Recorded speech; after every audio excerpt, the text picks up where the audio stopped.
nos Bibles, Jean chapitre 20, et on va lire du verset 24 au verset 31, donc jusqu'à la fin. Ok. 24 à 31, donc si on peut prendre un verset chacun de ma droite à ma gauche. Jean 20, chapitre 20, du verset 24 à la fin. Alors, moi.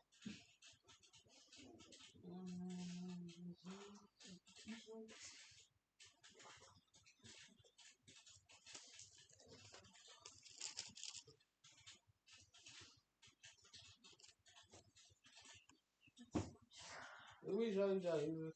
Alors, 24, tu as dit. Alors, Thomas appelé Didyme, l'un des 12, n'était pas avec eux lorsque Jésus vint. Les autres disciples lui dirent donc, nous avons vu le Seigneur. Mais il leur dit, si je ne vois dans ses mains la marque des clous, et si je ne mets mon doigt dans la marque des clous, et si je ne mets ma main dans son côté, je ne croirai point. 8 jours après, les disciples de Jésus étaient de nouveau dans la maison et Thomas se trouvait avec eux. Jésus vint alors que les portes étaient fermées, se tient au milieu d'eux et dit « Que la paix soit avec vous ». Puis il dit à Thomas, avance ton doigt ici et regarde mes mains. Avance aussi ta main et mets-la dans mon côté. Ne sois pas incrédule, mais crois. Thomas lui répondit, mon Seigneur et mon Dieu. Jésus lui dit, parce que tu m'as vu, tu as cru. Heureux ceux qui n'ont pas vu et qui ont cru. Jésus a fait encore en présence de ses disciples beaucoup d'autres miracles qui ne sont pas écrits dans ce livre. Mais ces choses ont été écrites afin que vous croyiez que Jésus est le Christ, le Fils de Dieu, comme croyant vous ayez d'avenir en son nom. Voilà. Donc nous venons dans ce passage où le Seigneur Jésus était déjà apparu aux autres, donc, aux autres disciples. Et on voit que Thomas, il n'était pas là, il était absent du groupe il y a 8 jours de cela. Et il y a les disciples qui annoncent quelque chose de simple, ils ont vu le Seigneur. Ils se rappellent de ce que le Seigneur leur avait dit, et ils l'ont vu, et ils racontent cela à Thomas. Et Thomas, le premier réflexe, la première façon de faire, quand on annonce quelque chose, il ne croit pas. Tout le monde le lui dit, tous ceux qui le connaissent, tous ceux qui étaient avec lui, tous ceux qui étaient avec le Seigneur avec lui, le lui annoncent, mais il ne croit pas. Et vous savez, Thomas, il est comme ça. C'est pas la première fois, c'était déjà le cas auparavant. Et Thomas, maintenant il s'est affublé d'un espèce de surnom. Thomas, quand on est comme Thomas, on est quelqu'un qui ne croit que ce qu'il voit. Et c'est ça le souci, c'est que Thomas, il a cette manière de faire toujours, depuis déjà le début, si vous vous souvenez avec Lazare, quand le Seigneur va dire qu'il doit partir aller voir Lazare, il croit autre chose que ce que le Seigneur dit. Le Seigneur parle pour dire qu'il va aller visiter Lazare parce qu'il est mort, et vous vous souvenez au chapitre 11, verset 16, Thomas, il a toujours ce côté où, quand le Seigneur parle, qu'est-ce qu'il faisait au chapitre 11, verset 16?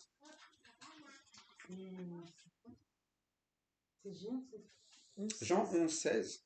Lorsque le Seigneur dit « Allons vers Lazare », là-dessus, Thomas, appelé Didyme, dit aux autres disciples « Allons-y nous aussi, afin de mourir avec lui. » Bon, il faut comprendre que vous vous souvenez, revenir là-bas, s'approcher de Jérusalem, c'était risquer d'être persécuté par les Juifs qui étaient là-bas. Donc pour lui, la décision du Seigneur, c'était une décision comment? Suicidaire. Il va nous emmener à... Allez, on va mourir. On va mourir. C'est-à-dire que quand il y a le Seigneur qui parle, il a toujours cette façon de faire qui est de mettre en doute. C'est la manière de faire de Thomas. À chaque fois que la parole est annoncée, à chaque fois que quelque chose lui est dit, il met en doute. Il met en doute, mais le souci est que quand il met en doute, eh bien, il ne comprend pas. Et pourtant, ce doute-là, le Seigneur va le lever assez rapidement. Quand ils vont arriver là-bas, non seulement il ne va pas mourir, personne ne va mourir, mais bien au contraire, une personne va ressusciter. Donc c'est tout le contraire même de ce que pensait Thomas. Et c'est ça souvent, lorsque nous avons nos propres idées de la parole, nous pensons que c'est inefficace, que ça va nous attirer des problèmes, mais quand le Seigneur parle, c'est tout le contraire. Il y a quelque chose qui va ramener, qui est bon pour celui qui croit, qui est bon si vous faites confiance au Seigneur. Et il avait dit à Marthe, je suis la résurrection et la vie. Il était là-bas quand ces choses ont été dites, faites, et là pourtant, les disciples lui annoncent que le Seigneur est ressuscité. Il avait déjà entendu eh bien, ce message de résurrection, mais lui, encore une fois, qu'est-ce qui se passe? Il ne croit pas. Tout le monde le dit, mais lui, il doute. Et c'est malheureusement quelque chose que nous sommes capables de vivre souvent, de douter. Douter des choses que le Seigneur dit, douter même quand les gens nous rappellent ce que le Seigneur dit. On dit, mais c'est pas possible. C'est pas possible, eh bien, que on puisse survivre à une telle situation. C'est pas possible de ressusciter. Et je ne peux pas croire tant que je n'ai pas, même pas que vu, hein. Il a même dit quoi?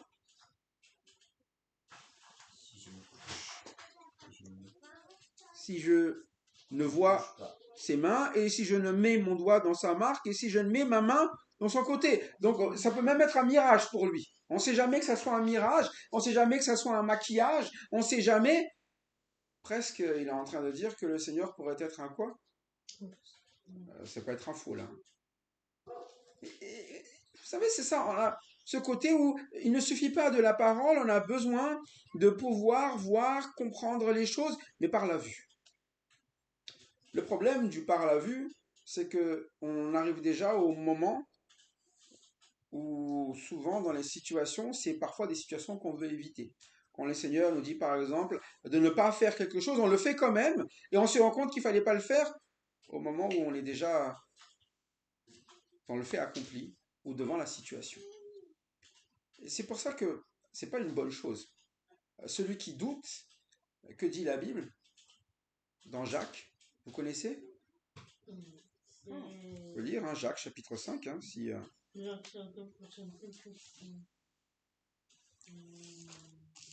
Jacques, chapitre 1er, pardon, chapitre 5, chapitre 1er, versets 5 à 7. Si l'un de vous manque de sagesse, qu'il la demande à Dieu, qu'il donne à tous simplement et sans faire de reproches, et elle le sera donnée.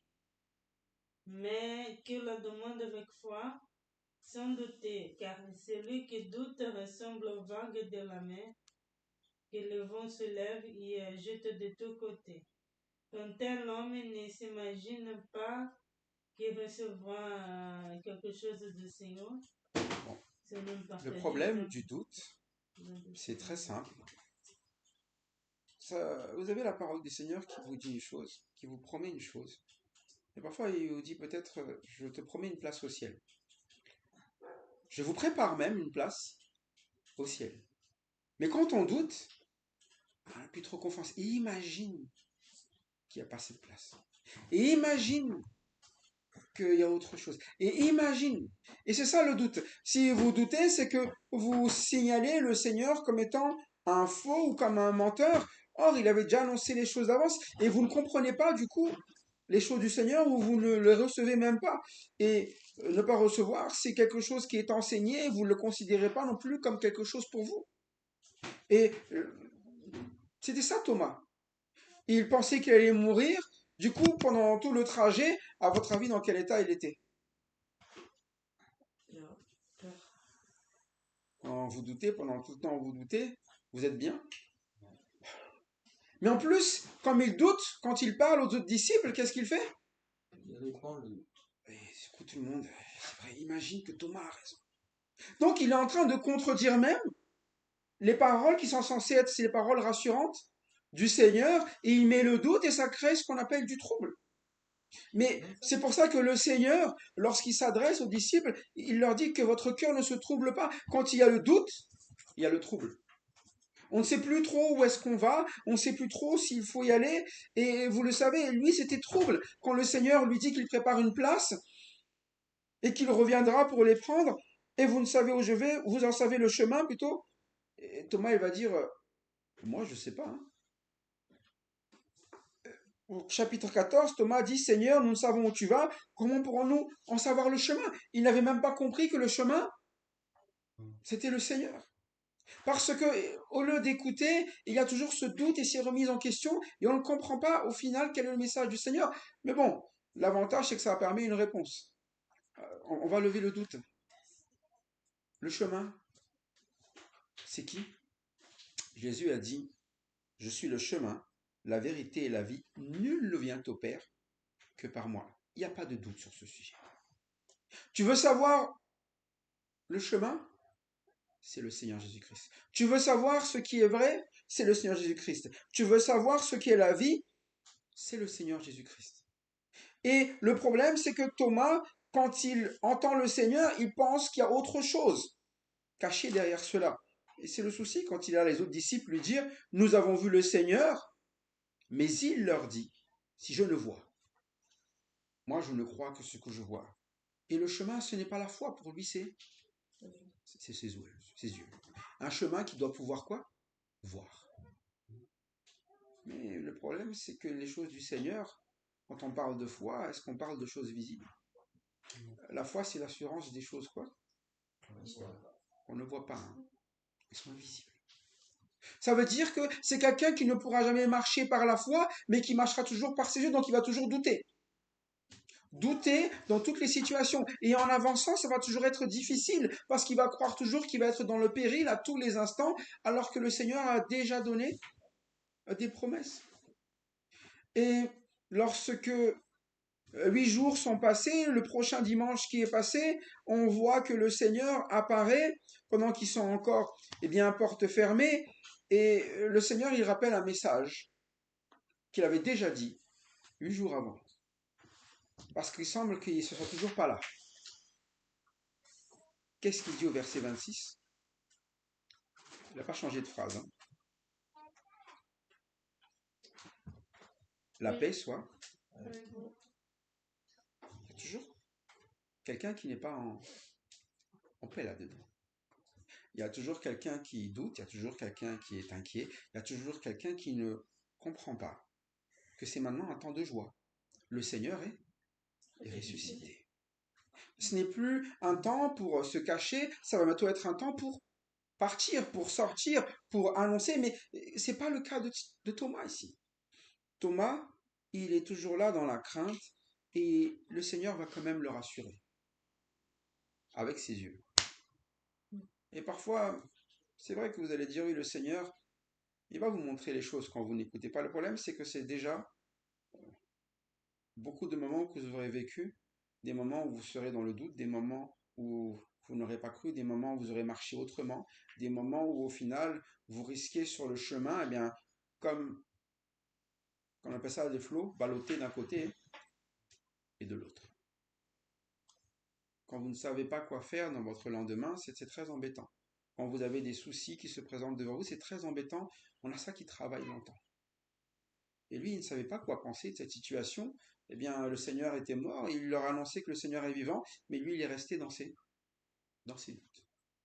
Et ça, quand on a la parole de Dieu qui vient à nous, c'est un avantage que de pouvoir, juste dans les Écritures, avoir une assurance. Des assurances, généralement, on les prend parce que on s'est dit qu'on risque d'avoir des problèmes. Quand vous prenez une assurance pour votre voiture, etc., il risque d'avoir des choses à payer, il risque, etc. Mais nous, tout est déjà réglé. C'est-à-dire qu'il y a d'assurances plus que simplement des assurances en tiers payants ou des assurances tout risque qui couvre peut-être toute votre voiture, mais après il y a d'autres choses dans votre vie personnelle que ça ne réglera pas. Ce qu'il veut dire ici, c'est que pour Thomas, Tout pourrait se régler, même ce temps d'attente, eh bien, aurait pu être réglé s'il avait simplement cru. Il aurait pu avoir l'assurance que le Seigneur étant vivant pendant ces 8 jours, d'avoir un temps de joie, et pas des temps, eh bien, de crainte, de peur, de doute. Mais le Seigneur va le laisser quand même, et il va lui dire, avance ici ton doigt, regarde mes mains, avance aussi ta main, et mets-la de mon côté, et ne sois pas quoi? Incrédule. Incrédule. Quand on parle de doute, on parle d'un mot, incrédulité. Et dans d'autres passages, on se sera dit que tous les disciples étaient incrédules. Mais ici, c'est quand même l'exemple de Thomas. L'exemple de Thomas nous montre ce que c'est que l'incrédulité. L'incrédulité, c'est sans que je ne le vois pas, je ne crois pas. L'incrédulité, c'est de toujours chercher toutes les preuves pour eh bien, des yeux, pour être sûr que le Seigneur est Seigneur. Mais c'est pour ça que vous êtes sauvés pas par les yeux. Hein. Vous êtes sauvés par quoi? Par le moyen de la foi. Et ça ne vient pas de votre capacité à voir les choses, ça vient du Seigneur qui indique quelque chose qui est vrai, qui est visible, non pas par les yeux, mais par le cœur, par cette foi, par l'écoute et par la confiance dans ce que le Seigneur est et dit. Et quand même, Thomas, il connaissait le Seigneur. Est-ce que le Seigneur a fait des choses impossibles devant lui? Est-ce que le Seigneur a changé des situations qui étaient normalement... on a vu Lazare. Est-ce qu'on a déjà vu un mort ressuscité en lui disant simplement « Sors » Et pourtant là, il doute toujours. Et parfois, nous sommes comme ça. Nous voyons le Seigneur intervenir dans notre vie, mais l'étape d'après, on est toujours en train de quoi? De douter. Nous savons eh bien, qu'il nous a aimés, et c'est pour ça que, eh bien, il a donné sa vie. Nous savons que nous sommes passés de la mort à la vie, mais tous les jours de notre vie, nous lisons les Écritures, nous demandons quelque chose et nous doutons. Oui, mais il va me demander quelque chose qui est difficile, qui est dur, qui va me faire souffrir. Ah, maintenant, ce n'est plus le sauveur alors. Maintenant, ça devient le bourreau de nos cœurs et de nos âmes. Parfois, nous doutons du Seigneur et nous pensons que c'est quelqu'un qui va nous mettre dans une situation mauvaise parce qu'il nous envoie dans des endroits qu'on n'est pas capable, avec nos yeux, de concevoir comme bon. Et c'est pour ça qu'il dit qu'il y a un problème, c'est l'incrédulité. L'incrédulité, c'est quand le Seigneur parle ou quand on annonce les choses que le Seigneur a fait et de toujours les remettre en doute, en nous disant toujours si c'était pas vrai. Et s'il y avait autre chose. Mais pour Thomas, il n'aurait jamais dû faire ça, parce qu'il connaît déjà le Seigneur. Vous me direz, un incrédule qui ne connaît pas le Seigneur, il est déjà incrédule, il n'a pas accepté le Seigneur, il l'a rejeté, il ne l'a jamais suivi. Mais lui, l'ayant suivi, il sait très bien l'œuvre du Seigneur tout au long de la route. Mais au lieu d'être heureux de la résurrection du Seigneur, il était toujours resté dans ses malheurs. C'est pour ça qu'il dit simplement, parce que tu m'as vu, tu as cru. Mais il n'a pas dit heureux. Il dit heureux ceux qui n'ont pas vu et qui ont cru. Parce que il suffit d'une parole du Seigneur, il suffit d'annoncer ce que le Seigneur a dit et fait, et ils sont déjà comment ces personnes? Ils sont heureux. Parce qu'ils savent que ce que le Seigneur fait ou dit quelque chose, c'est vrai. Si vous attendez eh bien, toujours de défier le Seigneur pour qu'il fasse des choses à vos yeux, pour être heureux, vous êtes heureux que dans les grands événements. Et Seigneur fait ceci, et là vous attendez, et là il le fait. Et puis après, l'étape d'après, Seigneur fait ceci, et puis vous ne voyez pas, et pendant ce temps-là on est toujours malheureux. Et normalement, il suffit juste que vous sachiez que le Seigneur a promis quelque chose, et on devrait déjà quoi? Il vous a promis une place au ciel. Vous êtes heureux quand? Quand vous serez au ciel? Ou vous êtes heureux maintenant? Mais quand on ne fait pas confiance en cela, tous les jours d'aujourd'hui sont malheurs, parce qu'on essaie de vivre des choses, eh bien, où on veut voir des choses immédiatement, on veut voir, eh bien, des choses que le Seigneur ne promet pas, on veut, eh bien, le confort, on veut cette paix parfois sur cette terre de la part des autres, alors que c'est quelque chose que l'on doit vivre nous, parce qu'on a confiance dans les paroles du Seigneur. La paix ne dépend pas, on l'a vu la dernière fois, de ce que vont faire les autres. Est-ce que les Juifs allaient arrêter de persécuter les disciples du Seigneur? Si c'est ça qu'on attend pour être heureux, on sera heureux quand? Pour eux? On sera mort. Voilà. C'est pour ça que les gens, vivement que le Seigneur revienne parce que là, je suis pas heureux, hein. Bon, c'est dans un sens, c'est assez vrai, hein. Quand le Seigneur reviendra, si vous avez cru au Seigneur, vous serez heureux, mais ça veut dire que si vous allez mourir dans 30 ans, pendant 30 ans, vous serez combien de temps? Comment? Bien malheureux, hein.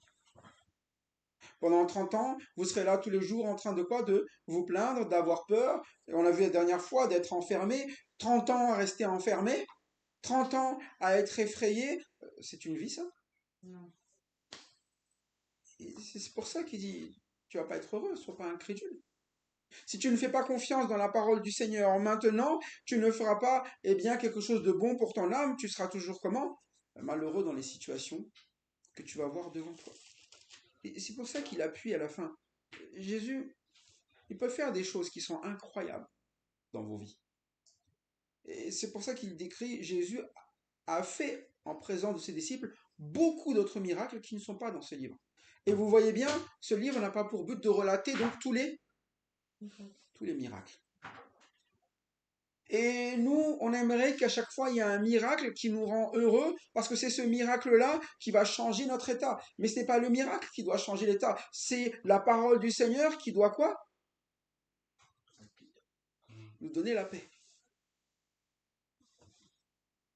Et c'est pour ça qu'il termine avec « mais ces choses ont été écrites ».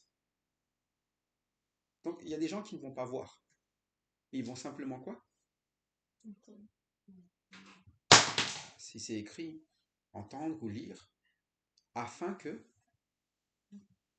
vous soyez heureux à chaque miracle qui se fera.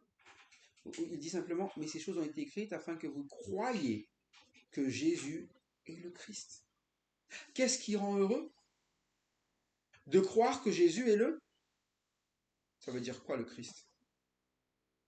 Ouais, le Seigneur. Moi, le Messie. Je choisis. Celui que Dieu a élu, loin, le Messie. Le Messie, c'est quoi son rôle? Si vous croyez en Christ, vous croyez que vous avez un sauveur. Et vous êtes heureux parce que vous avez un sauveur, donc forcément, puisqu'il est sauveur, vous êtes quoi? C'est tout. Quelle que soit la situation, il n'y a pas de doute. Il est toujours quoi? Sauveur. Il est Christ. Et il précise bien ce sauveur, il est qui? Il est le fils de Dieu. Donc, ce qu'il fait s'apparente à ce que fait Dieu. Si vous connaissez Dieu, vous le connaissez, ce que le Fils va faire. Et vous connaissez maintenant, pour les disciples, Dieu en connaissant le Fils. Vous voyez, Philippe, quand il a dit « Montre-nous le Père », qu'est-ce qu'il va dire Jésus?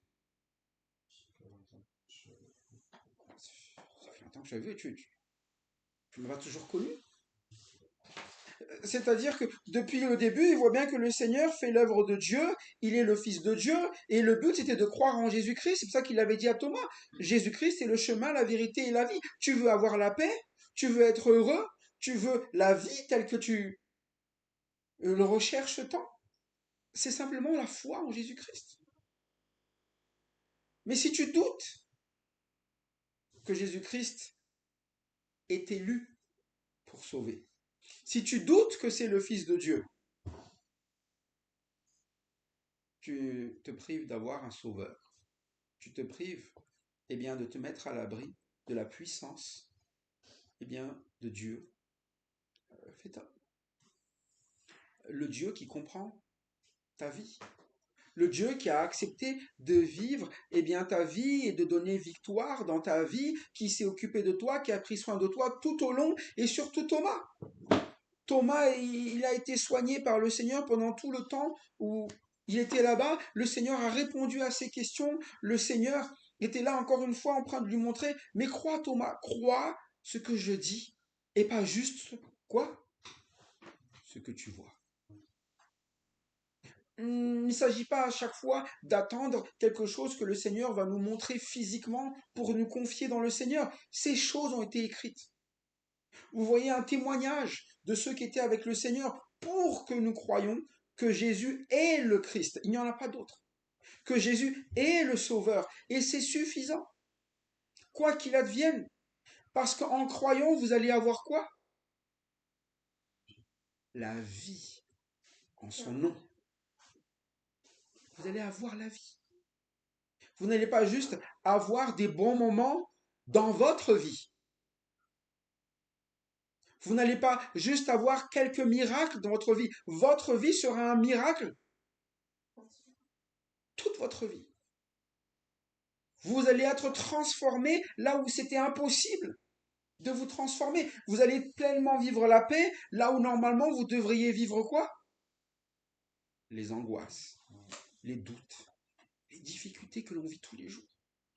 Et c'est pour ça qu'il sauve une vie. Il ne sauve pas des moments de votre vie, des événements. Il n'est pas là pour sauver simplement vos devoirs qui n'ont pas été faits, sauver votre travail que vous avez perdu, sauver peut-être des petites choses de votre appartement qui a failli brûler. C'est votre vie. Quelque chose que si vous perdez, il n'y a plus rien de récupérable. C'est ça le miracle. Vous savez, avec de l'argent, vous pouvez racheter une maison. Avec de l'argent, vous pouvez acheter beaucoup de pain. Mais avec de l'argent, vous ne sauvez aucune âme. C'est pour ça qu'il y a ce côté où les doutes, les troubles, ça ne s'achète pas de sauver de cela. La paix, ça ne s'achète pas. C'est un don pour ceux qui sont en Jésus-Christ d'avoir la paix sur tout ce qu'il fait. Et quand on est versé dans les Écritures, eh bien c'est quand même le but. De ne pas attendre de voir à chaque fois, mais de croire simplement les paroles qui nous sont annoncées. Et tout au long de cet évangile selon Jean, on a quand même vu le Seigneur qui passait beaucoup de temps à quoi? Est-ce qu'il a fait plus de miracles ou il a plus parlé pendant tout le long? Parler. À chaque miracle même, il faisait quoi? Il parlait quand même, hein? Il parlait quoi comme salut? On a vu dans l'évangile selon Jean, il répète toujours des quoi? Qu'est-ce que vous retrouvez souvent dans l'évangile selon Jean? En vérité, en vérité. Oui. Et... Parabole, mais qu'est-ce qu'on a vu pendant tout le long du chemin quand il fait que les gens l'ont abandonné en route et qu'il ne restait plus que les 12, ce qu'il a dû répéter plusieurs fois? Hein? Oui. Et comment il dit? Je suis. Je suis. Je suis. Je suis. À chaque chose qu'il fait, c'est pour que vous sachiez quoi? Qui il est. Ça veut dire que il faut que vous croyiez que c'est lui le Christ. Je suis le chemin, la vérité et la vie. Je suis le pain de vie. Je suis la lumière du monde. Il passe son temps à expliquer que faites confiance en lui. Placez votre foi en lui et il vous explique même pourquoi. Vous voulez passer des ténèbres à la lumière? Celui qui me suit. Donc, ça passe toujours par qui? Par lui. Mais pas par des événements. Est-ce que les prophètes faisaient des miracles? Oui, hein. Si c'est juste des miracles, d'autres ont fait des miracles. Mais il s'agissait vraiment ici de faire confiance en qui il est. Mais si vous remettez en doute ces paroles, est-ce qu'il y a un salut? Ou ça sera juste le doute? À chaque fois que les gens rejetaient la parole du Seigneur, en fait, ce que l'on rejette, c'est quoi? C'est le salut. Mais vous savez, même en tant que chrétien, parfois nous avons cru que Jésus-Christ est le Sauveur, nous le disons, mais dans la pratique, quand il parle, parfois on fait... Ça, c'est impossible quand même. Il a pu sauver votre âme, vous dites oui, mais pour une situation basique, eh bien, qui est dans votre vie, vous demande d'obéir et dit, mais c'est impossible, je ne supporte pas cette personne, c'est impossible, je suis incapable de lui pardonner, c'est impossible, je suis incapable de l'aimer, c'est impossible, je suis... Mais l'Esprit est capable de mener cela dans votre vie ou pas? Si le Seigneur l'a donné, il est parti et il les a dit que c'était avantageux. Est-ce que vous croyez vraiment que c'est avantageux la vie selon l'Esprit? Mais quand on doute, l'Esprit il est là, hein. Souvent, mais la Bible dit quoi? N'éteignez pas. C'est le doute, ça. Ah non, je ne crois pas dans cette parole. Je ne crois pas que ces choses-là puissent changer dans ma vie. Mais c'est pour ça que le doute, au final, l'incrédulité, elle ne fait de tort qu'à une personne, premièrement, à celui qui ne croit pas. Et le message dans la parole de Dieu, c'est que ces choses ont été écrites afin que vous croyez. Celui qui croit, c'est celui-là qui sera heureux. Celui qui croit, c'est celui qui va avoir sa vie transformée. Celui qui croit, c'est celui qui sera en paix et qui n'aura pas de doute là où il va aller. C'est pour ça qu'on insiste toujours à quoi? Croyez en Jésus-Christ. Croyez en ce qu'il dit. Obéissez. Parce qu'il vous demande, s'il vous dit qu'il est ressuscité, si les gens vous l'annoncent, vous croyez que les gens sont fous à répéter ça tout le temps et à être capables de donner leur vie même pour quelqu'un qui ne serait pas ressuscité? Ça veut dire que les apôtres sont tous une folie commune, non? Comment on appelle ça quand les gens font la même folie? Un délire collectif. Voilà, un délire collectif. C'est juste ça, parce que d'un seul coup, ils se mettent à partir, ils acceptent tous de souffrir pour quelque chose qui serait quoi? C'est pas fou, hein, les gens. Nous, ici, on n'est pas fous. Pourquoi est-ce que nous vivons, eh bien, en étant confiance en la parole de Dieu? On vit selon l'esprit, pas parce qu'on est fou, parce qu'on est heureux avec cette vie. Et vous pensez qu'ils étaient malheureux? Quand vous lisez dans Actes, vous voyez beaucoup se plaindre? Non, hein. Ils passaient leur temps à veiller que cette parole soit répandue afin que tous puissent quoi? Croire. Ça veut dire qu'ils croient bien que quelque chose est plus important, même que leur propre vie. C'est cette foi. Et leur vie, elle n'est pas perdue. Il n'y a pas de doute. Et vous savez, quand il y a le doute, nos actions montrent le doute. Pour Thomas, eh bien, tant qu'il n'a pas vu, il campe sur sa position. Il n'a pas la peine. Et quand il voit, il faut vraiment qu'il touche tout, hein. Toutes les preuves. Et parfois, c'est vrai qu'il y a des preuves. Des preuves que le Seigneur était là et on attend la prochaine. On attend l'appel. Il y a une preuve qui sort tous les 10 ans. Que telle chose a existé, que telle chose. Mais il y aura des preuves parce que c'est vrai. Mais si vous attendez à chaque fois une preuve, ah bah mince alors. Entendons qu'est-ce qui va se passer. Alors c'est quand même le but de ce livre, il est dit. Ces choses ont été écrites afin que vous croyiez. Ces choses n'ont pas été écrites non plus afin que vous en discutiez, que vous en débattiez, que ce soit quelque chose où on soit une information pour que vous dissertez, pour que vous... Mais c'est pour que vous croyiez d'abord. Si vous ne le croyez pas, eh bien, sans croire, vous n'aurez pas quoi? La vie en son. Et quand on n'a pas la vie, qu'est-ce qu'on a normalement? C'est mort. Hein. Ce que vous vouliez tant éviter, au final, c'est ce qui va arriver. Alors que nous soyons des personnes confiantes, eh bien, dans l'œuvre du Sauveur, du Christ, du Fils de Dieu, lorsqu'il s'adresse à nous, lorsqu'il nous annonce des choses impossibles, amen, c'est quand même la vie du Fils de Dieu que de faire des choses comment? Impossible. Sinon, ça serait un homme comme un autre. Hein. Si vous attendez à ce qu'il puisse faire simplement ce que vous êtes capable de faire, c'est là que je trouvais ça très étrange. Hein. Mais s'il vous demande de faire des choses où normalement c'est impossible, tant mieux. Ça veut dire qu'il va vous montrer sa vraie puissance. Et la vie de l'esprit, c'est cela, c'est de vivre parfois des choses où vous vous dites c'est insoutenable. Et vous vous rendez compte que vous traversez des épreuves intenables uniquement parce que la parole, eh bien, vous a indiqué quoi faire et l'esprit vous donne la puissance de le faire. C'est l'œuvre de Dieu, de son Fils en nous, eh bien, qui nous rend capables de cela. Est-ce que nous croyons ou est-ce que nous doutons?